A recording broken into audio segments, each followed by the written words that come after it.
Olá, boa tarde. Começa agora o Tatersal, o programa que traz as principais informações sobre o mercado da pecuária. O Brasil teve parecer favorável da Organização Mundial de Saúde Animal para ampliar as zonas livres de febre aftosa sem vacinação.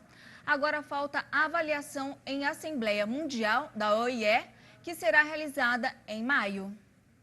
O parecer favorável da Organização Mundial de Saúde Animal beneficia os estados do Paraná, do Rio Grande do Sul e do bloco formado por Acre, Rondônia e parte do Amazonas e do Mato Grosso. O Paraná também recebeu o parecer favorável como zona livre de peste suína clássica independente. A reunião final será em maio, em Paris, na OIE, será virtual esse ano, por causa da pandemia, e nós esperamos, sinceramente, que esse resultado tão bom, tão positivo, essa boa notícia, possa ser certificada, chancelada em maio de 2021. A notícia foi comemorada no Rio Grande do Sul. A Secretaria de Agricultura disse em nota que a retirada da vacinação evidencia em âmbito mundial que o Estado tem defesa sanitária confiável e permitirá o acesso ao mercado de carnes chamado Circuito Não Aftósico, onde se estima poder exportar cerca de 1,2 bilhão de dólares anuais adicionalmente.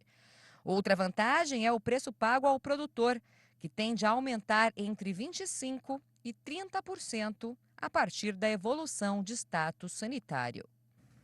O pecuarista sabe da importância da certificação.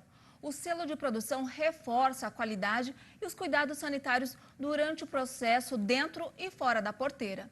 Sobre esse assunto, eu conversei com o vice-presidente da Associação Brasileira de Empresas de Certificação, Aécio Flores.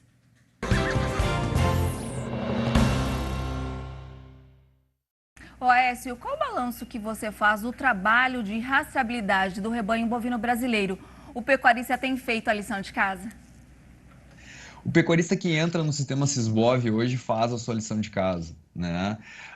A gente ainda é muito incipiente a quantidade de propriedades, a gente já chegou a ter um número bastante expressivo no passado, no início do programa de rastreabilidade do Brasil, e esse número, com os altos e baixos do mercado e das próprias questões institucionais do processo de rastreabilidade Sisbov no Brasil, ele veio caindo com o tempo. Hoje a gente chega a um número de propriedades em torno de 1.700 propriedades que hoje fazem rastreabilidade com critério para exportação, com critério para certificação Sisbov.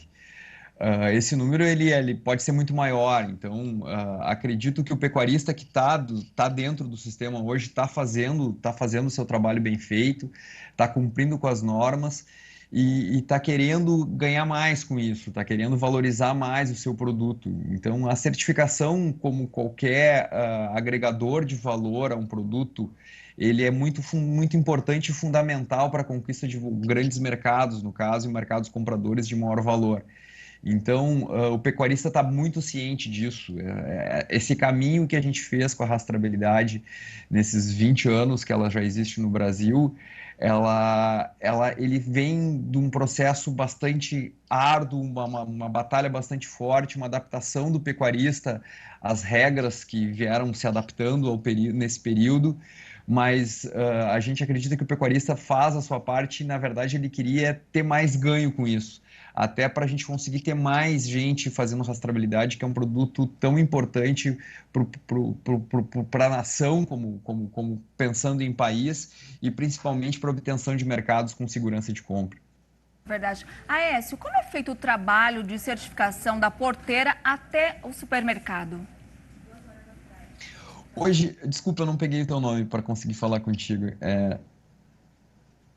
Alô? Andréia, me ouve? Desculpa, André, estou te escutando, tá?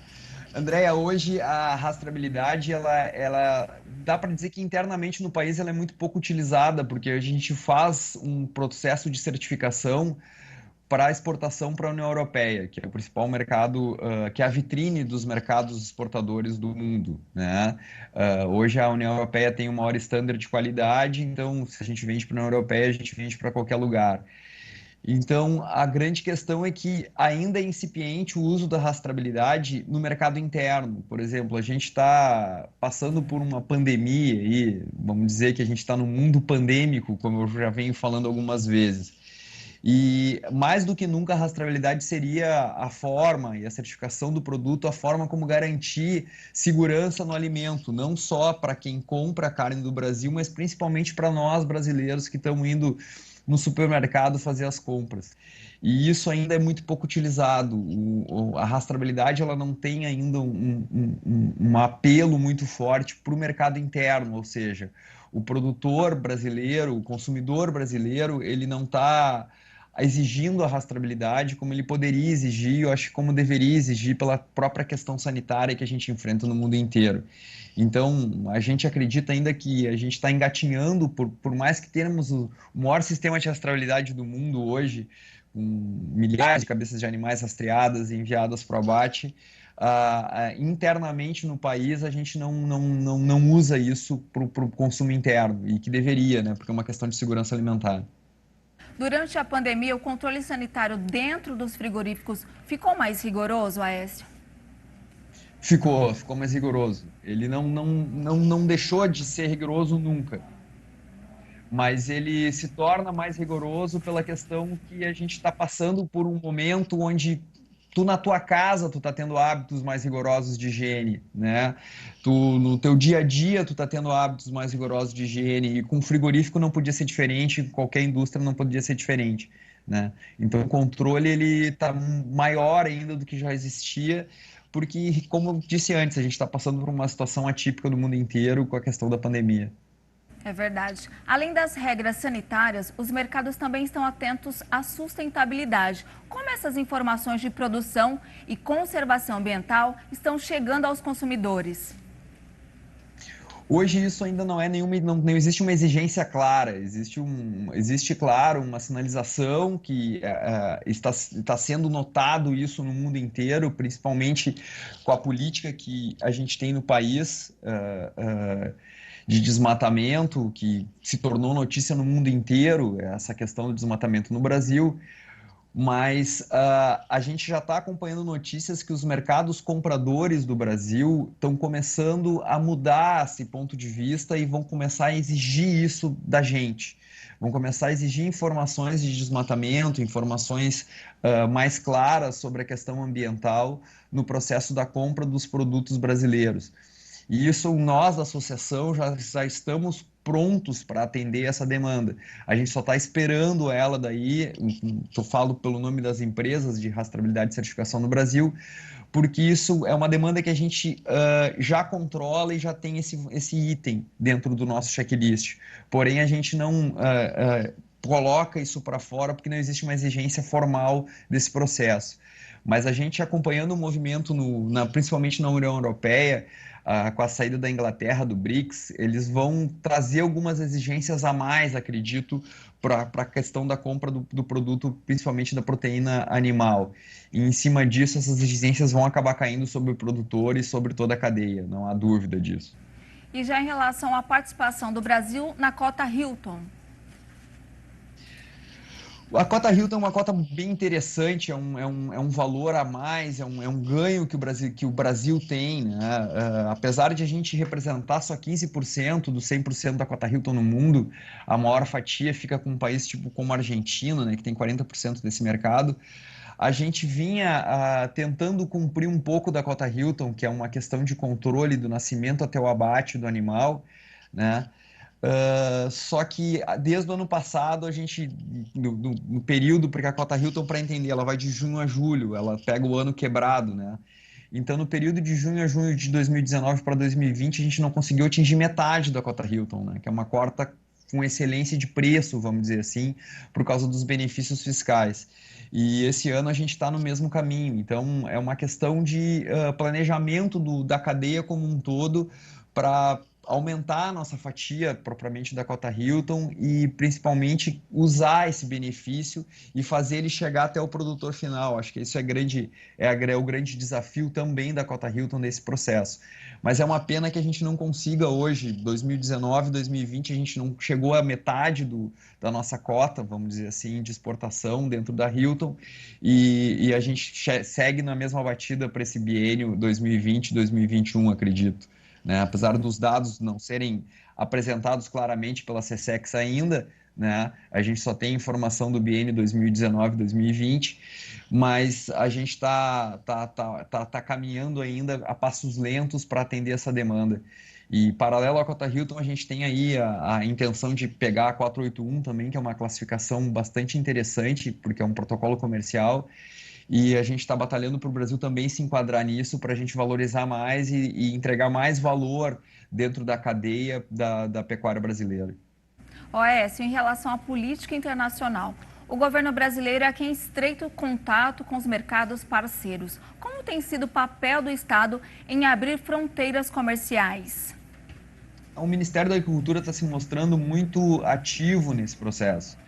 Ele não está deixando de fazer a sua parte na questão de abrir as portas para novos mercados compradores da carne brasileira. A grande questão é que a gente tem uma estrutura que tem que caminhar junto com essa boa vontade de abertura de portas do Ministério, né? Como a gente comentou antes, a gente tem um dos maiores sistemas de rastreabilidade do mundo e, infelizmente, a gente não dá o real valor que esse sistema pode apresentar para nós. Ele é enxergado, às vezes, com incertezas, como uma falta de credibilidade, sendo que a gente tem um processo dentro do Brasil onde a gente simplesmente identifica 100% do produto que é exportado e 100% do produto que é consumido é vistoriado. Então, nós não trabalhamos nem com amostragem, a gente trabalha com 100% da matéria. Então, a questão é a gente fortalecer isso, é criar um ambiente positivo em cima desse processo para dar mais condições para o governo abrir mercados e, no caso, os frigoríficos atenderem essa demanda que existe hoje no mundo. OAS, a Associação Brasileira de Empresas de Certificação, foi fundada em 2019, mas detém uma parcela importante das empresas do setor. Conta pra gente um pouquinho do trabalho da associação. A Abicar foi fundada no final de 2018, início de 2019. A iniciativa da Abicar, ela veio para criar uma representatividade para as empresas do setor que trabalhavam de forma isolada dentro dos seus pleitos, né? Então, a gente já tinha tido algumas oportunidades de juntar as empresas e fazer um movimento desse tipo. Mas a Abicar ela veio com uma intenção mais simples do que as antigas atividades que a gente fez nesse processo. Ela veio com a intenção de representar as empresas frente aos órgãos governamentais e outros órgãos específicos do setor da agropecuária brasileira. Então, hoje, a gente está conseguindo ter uma posição clara junto com a Confederação Nacional da Agricultura, junto com o Ministério da Agricultura. Conseguimos alguns avanços com cadeiras na Câmara Setorial da Carne, com cadeiras na Câmara Setorial de Orgânicos, porque a Abicar também representa as empresas de certificação orgânica que realizam vistoria e rastreabilidade dos seus produtos. Então, ela veio para somar e para mostrar para o público e vamos dizer assim, para o brasileiro em geral, que a gente possui um processo de rastreabilidade muito forte, muito sério dentro do país, que quando a gente fala em certificação de bovinos, a gente às vezes se pergunta, a gente está certificando a carne para o mercado externo e não está valorizando o mercado interno que é tão forte. Então, isso é muito importante como associação e a gente está conseguindo galgar esses passos. A gente está aí, como eu comentei, participando nas câmaras setoriais, fazendo um processo forte para a associação ser cada vez mais conhecida e mostrar que a rastreabilidade de certificação é muito necessária e importante tanto para o produtor que consome a carne do Brasil fora do país e principalmente a gente tem que dar esse recado e mostrar isso para o consumidor interno brasileiro. Obrigada, Aécio, pela sua participação. Foi um prazer falar com você. Eu que agradeço, Andréia, e ficamos sempre à disposição aí na associação para atender qualquer demanda de vocês. Tá, um grande abraço.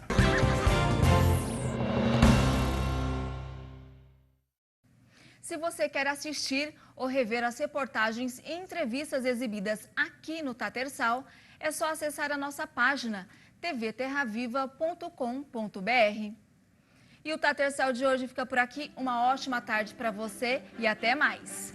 Tchau!